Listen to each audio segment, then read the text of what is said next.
Konteks pengarang sudah jadi begini: judul buku, penulis, penelaah, pereview, penerbit, cetakan sampai dengan jumlah halaman, atau dengan bentuk yang seperti ini, bentuknya paragraf. Jika ingin menambahkan konteks lagi, yakni konteks pengarang, silakan cari informasi tentang pengarang yang sangat mudah kita temukan di internet atau pada bagian akhir sebuah buku, biasanya memuat profil penulis.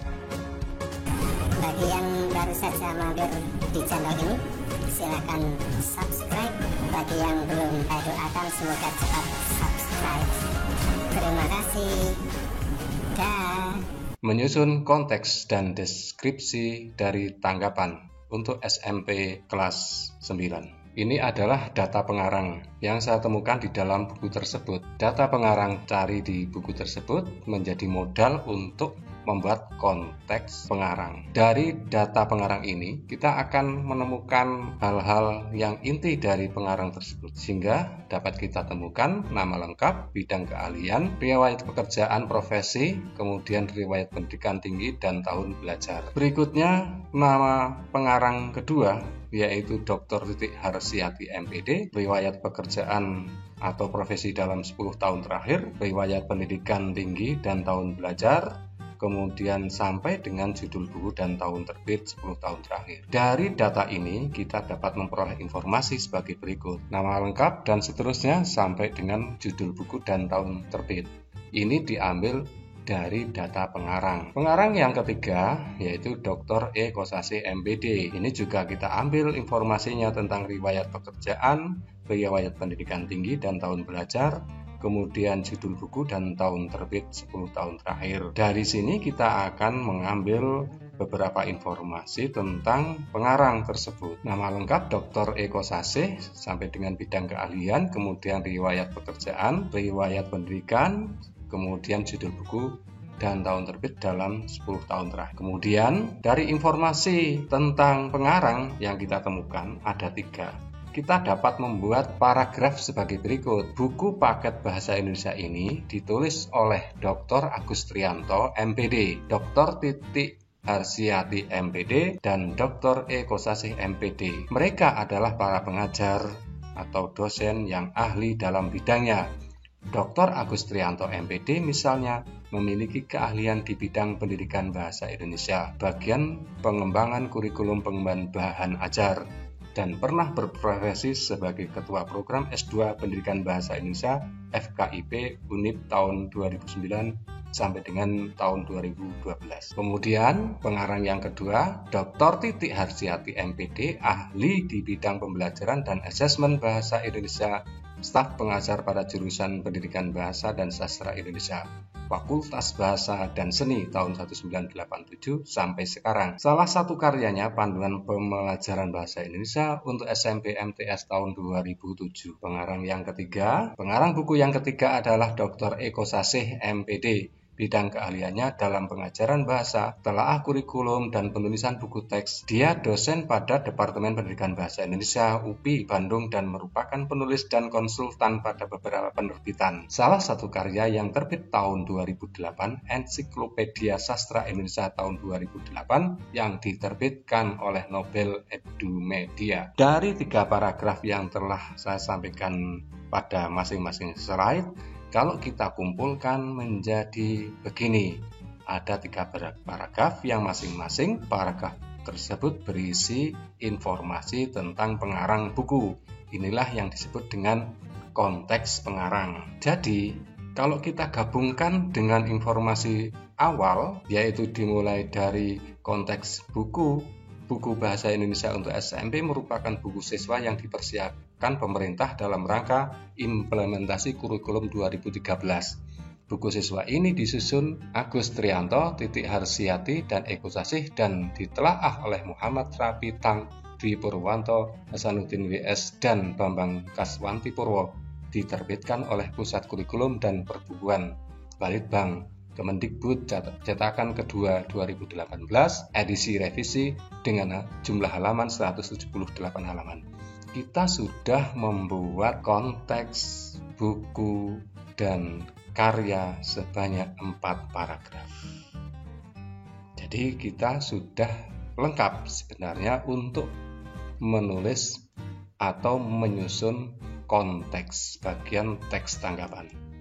Selanjutnya, bagaimana menulis bagian deskripsi dari teks tanggapan? Sekali lagi, deskripsi itu adalah apa dan bagaimana sesuatu terrealisasi, diciptakan atau dihasilkan. Kita analogikan bahwa deskripsi dalam fiksi adalah sinopsis. Maka deskripsi dalam buku non-fiksi adalah bagian isi. Maka deskripsinya adalah deskripsi bagian isi. Buku tersebut terdiri atas 6 bab. Ini misalnya bab 1 melaporkan percobaan, kemudian ada tujuan pembelajaran. Ini adalah modal untuk menulis bagian deskripsi. Bab 1 berisi tujuan pembelajaran. Judulnya apa bab 1? Bab 2 judulnya menyampaikan pidato persuasi. Kemudian tujuan pembelajarannya apa? Ini adalah modal untuk menulis deskripsi sampai dengan bab ke-6. Ini adalah modal yang dapat kita gunakan sebagai acuan untuk menulis deskripsi bagian teks tanggapan. Ini bab 5 menyajikan teks diskusi, memiliki tujuan pembelajaran. Bab 6 menyusun cerita inspiratif dengan tujuan pembelajaran, mengetahui dan memahami teks narasi, dan seterusnya sampai dengan menyajikan teks cerita inspiratif secara lisan. Maka dari hal yang sudah saya kemukakan tadi, isi buku tersebut bab 1 berisi materi melaporkan percobaan, bab 2 berisi materi menyampaikan pidato persuasi, bab 3 berisi materi menyusun cerita pendek, bab 4 berisi materi memberikan tanggapan dengan santun, bab 5 berisi materi menyajikan teks diskusi, bab 6 berisi materi menyusun cerita inspiratif. Kemudian dari sini kita bisa membuat sebuah teks deskripsi yang hasilnya seperti paragraf di bawah seperti ini. Ini yang menggunakan warna hitam adalah mengembangkan dari teks tadi, mengembangkan kalimat menjadi paragraf. Isi buku ini terdiri atas 6 bab, kemudian yang bercetak merah ini adalah modal tadi. Bab 1 berisi, bab 2 berisi, bab 3 berisi, bab 4, kemudian yang cetak hitam di sini ada isi buku ini terdiri atas 6 bab. Bab 1 berisi materi melaporkan percobaan, sedangkan bab 2 berisi materi menyampaikan pidato, dan seterusnya sampai dengan bab terakhir yaitu bab 6 berisi materi menyusun cerita inspiratif. Kemudian kalau kita menambahkan dengan penjelasan masing-masing bab, maka hasilnya sebagai berikut. Bab 1 yang berisi materi melaporkan percobaan memiliki beberapa tujuan pembelajaran. Pertama, membangun pemahaman menyusun laporan percobaan. Kedua, mengenali tujuan dan fungsi laporan percobaan. Ketiga, mengetahui struktur laporan percobaan. Dan sampai dengan ke-9, menyusun laporan percobaan lisan maupun tulisan. Ini kalau kita lanjutkan sampai dengan bab 6, maka akan menghasilkan 9 paragraf. Sedangkan bagian deskripsi ini yang sudah saya tuliskan ada 2, yaitu gambaran secara umum semua bab dari bab 1 sampai bab 2. Bab 1 berisi materi melaporkan percobaan sampai dengan bab 6 berisi materi menyusun cerita inspiratif. Kemudian penjelasan bab 1 berisi materi melaporkan percobaan sampai dengan tujuan pembelajarannya yang ke-9, menyusun laporan percobaan lisan maupun tulisan. Ini merupakan isi deskripsi baru bagian awal.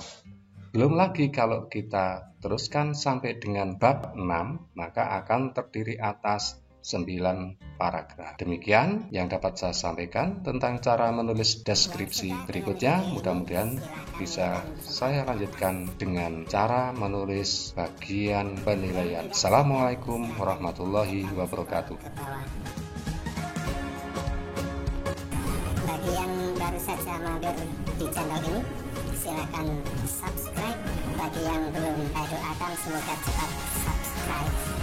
Terima kasih.